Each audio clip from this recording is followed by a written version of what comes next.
I tell you, my neighbor don't get no respect either. No respect at all. You kidding? I wore my father's hand-me-downs. It was rough. I had to unzip my fly to blow my nose. Rodney Dangerfield built his entire career on the simple premise that nobody respected him turning everyday rejection into hilarious jokes. And my wife, she's no better than the rest of them. I told them when I die, I want to be cremated. She's planning a barbecue. These are Rodney Dangerfield's funniest no-respect lines ever. Childhood humiliation. Oh, my mother, she never breastfed me. She told me she liked me as a friend. I don't know. I tell you, I know I'm ugly. Well, while the guy was mugging me, he took off his mask and made me wear it.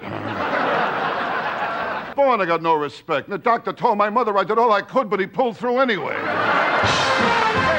He makes his childhood seem like a non-stop bullying machine where even adults pile on, treating growing up as a long list of defeats. Family rejection. And my old man, he made me feel ugly. Why, on Halloween, he sent me out as is. He did a lot of things, my old man. One year, he tried to make me a poster boy for birth control. I mean, when I was a kid, my house was always crowded, always people around. You know, I come from a big old-fashioned, hard-working, stupid family. That's what I come from. What a dumb family I got. Well, last week I looked up my family tree. 2 dogs were using it. His parents become the original hecklers who are cold, unimpressed, and always ready with put-downs, making home worse than the outside world. Marriage disrespect. I mean, my wife, I go for her. The trouble is she don't go for me. When my wife makes love to me, there's always a reason for it. Yeah, one night she used me to time an egg. Now, I tell you what, me, Johnny, I'm a kind of guy, like certain times I like sex, you know? Like after a cigarette. Now, my wife is different. After we have sex, she never wants a cigarette. She says 1 drag is enough, you know?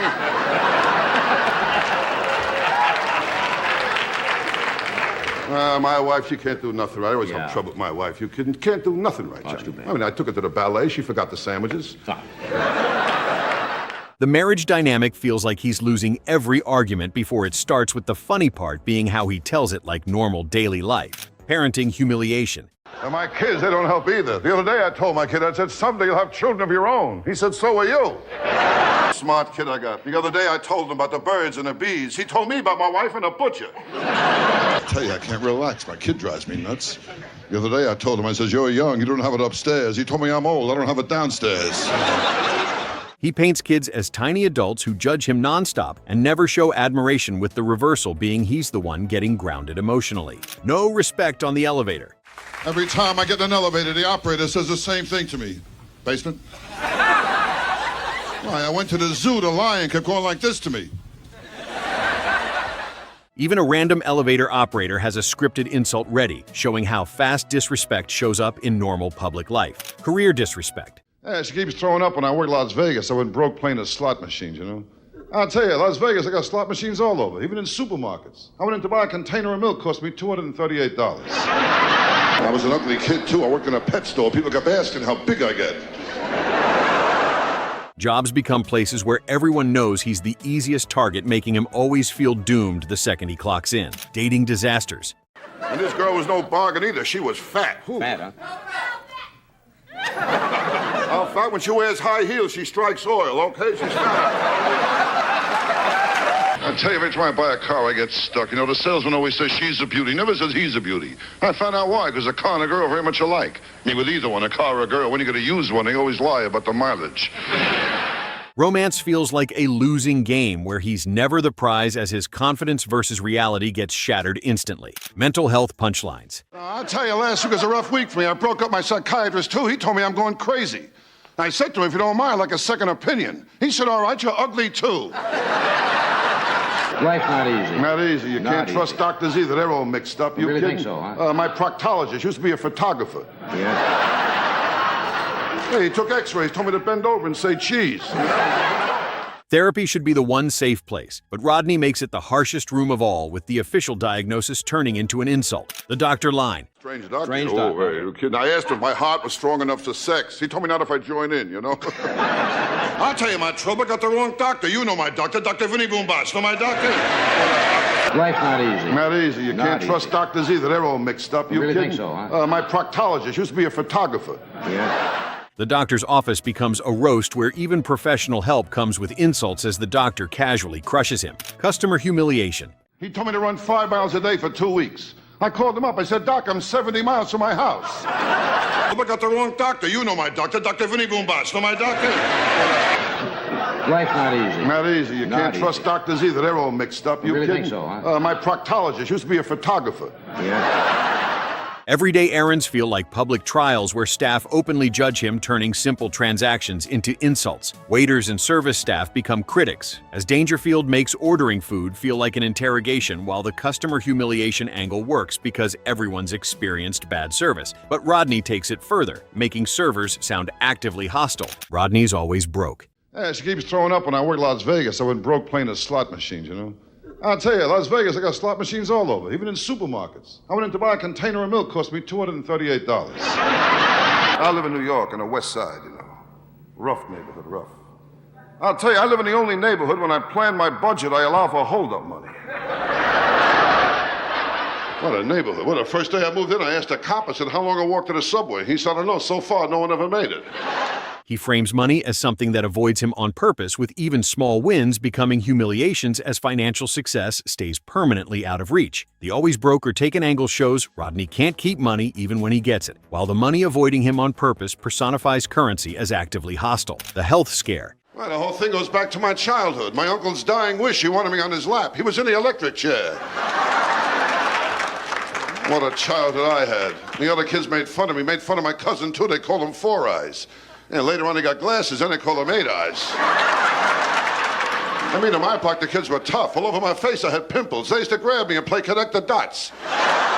Illness becomes another way life refuses to take him seriously, as even his condition becomes part of the disrespect joke. The body betraying him adds another layer, as Rodney can't trust his own health, while the health scares turning into comedy shows Rodney's fearlessness as he minds serious topics. No respect from his neighbors. Well, just last week, a guy pulled a knife on me. I could see it wasn't a real professional job. There was butter on it. It's a rough neighborhood. I'll tell you, where I live, nobody has respect for the law. Last week on my block, they rifled off a police car. I mean, since I live in this neighborhood, I was attacked only once. Just once, you know? It was a strange thing. The guy who attacked me had class. Yeah, he used an electric razor. Society becomes one big audience that came to heckle him, as he assumes disrespect is automatic from everyone he encounters. The neighbors and public category broadening the no-respect universe as Rodney faces judgment everywhere while the everyone's a critic. Framing means strangers feel entitled to comment on Dangerfield's life. Bedroom rejection. I tell you, I can't relax, you know? The other night I was in a place I felt like having a few drinks. I went over to the bartender, I said, surprise me. He showed me a naked picture of my wife. 10 years ago, my wife put me on hold. The last time I made love to my wife, it was ridiculous. Nothing was happening. I looked at her, I said, what's the matter?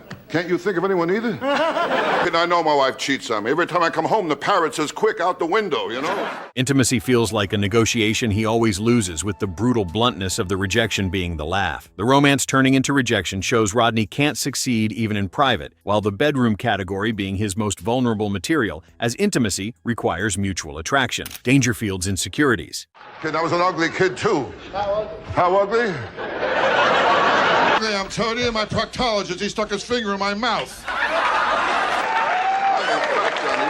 talking about a large person. I mean, this girl was fat and ugly. Ooh, was she ugly. Ugly. How ugly? I took her to the beach. They asked me what I used for bait. I was an ugly kid, too. I had plenty of pimples. One day I fell asleep in the library. I woke up, a blind man was reading my face. Appearance alone invites insults from strangers and professionals, as the speed of second opinions becoming personal attacks defines his looks-based rejection. The self-image category attacking Rodney's physical appearance, while the looks inviting insults shows he believes his face causes disrespect. The strangers and professionals both participating means everyone from random people to experts mock his appearance, as the speed at which second opinions become attacks shows no delay between seeing Dangerfield and insulting him. The personal attack quality makes it feel targeted rather than observational, as Rodney describes people reacting negatively to his face immediately. The appearance-based rejection being perhaps his most cutting material, while the self-image humiliation showing Rodney internalized the criticism. The looks category includes weight, facial features, and style, as Rodney making himself the punchline before others can. The strangers feeling free to comment proves social boundaries don't protect him, while the professionals like photographers or salespeople also insulting his appearance. The second opinion meaning multiple people agree on his ugliness as the personal attack escalation showing the insults get specific. Dangerfield explains his reflection as disappointing, while the speed element meaning the insults come instantly. The humiliation being public as people don't hide their reactions, while the self-image material shows Rodney's courage in exposing insecurity. The looks-based rejection completes his comprehensive catalog of disrespect, the loser persona brand. I mean, last week I told my doctor I want a vasectomy. He said with a face like mine, I don't need one. And I tell you, nobody likes my looks. My mother would kiss my brother goodnight and scratch me behind the ears. Oh, my mother, she never breastfed me. She told me she liked me as a friend. I don't know. I tell you, I know I'm ugly. Oh, while the guy was mugging me, he took off his mask and made me wear it. Being dismissed becomes his full identity, as every story starts with him already losing, showing he's aware of it, and still keeps swinging. The loser persona being the meta layer, as Rodney makes losing his brand, while the brand of being dismissed means audiences expect his defeat. The full identity aspect showing it's not just jokes, but his core character, as the every story starting with him losing eliminates hope from the beginning. The awareness shows Rodney knows his position, while the still keeps swinging determination, revealing defiance beneath defeat. The loser label being embraced rather than fought, as Rodney turning disadvantage into advantage by owning it. The persona becoming iconic as no respect defines him, while the brand being marketable as audiences want the familiar formula. The dismissed feeling being universal, as everyone experiences rejection, while Rodney making it specific to himself while keeping it relatable. The full identity meaning he doesn't break character, as the already losing setup eliminates suspense and creates comedy through certainty. The aware quality adding intelligence to the persona, while the keep swinging showing resilience, as Rodney never quits despite constant defeat. The brand recognition making him instantly identifiable as the loser persona being revolutionary, since most comics portrayed themselves as winners. Rodney's genius in inverting expectations, making failure funny through commitment. Rejection from Hollywood. But I'm here tonight to present the award for makeup. And makeup is important. I mean, in movies, everybody wants to look good, you know? And who always wins the award? The guy who creates the ugliest creature there is. People all want to look good. Makes them feel better. Well, my wife went out, she had her face lifted. My luck, there was one just like it underneath. I tell you, that girl introduced me, she was telling the truth, you know. I mean, I don't get no respect. No respect at all. Well, the other day I was standing in front of a big apartment building. The doorman asked me to get him a cab.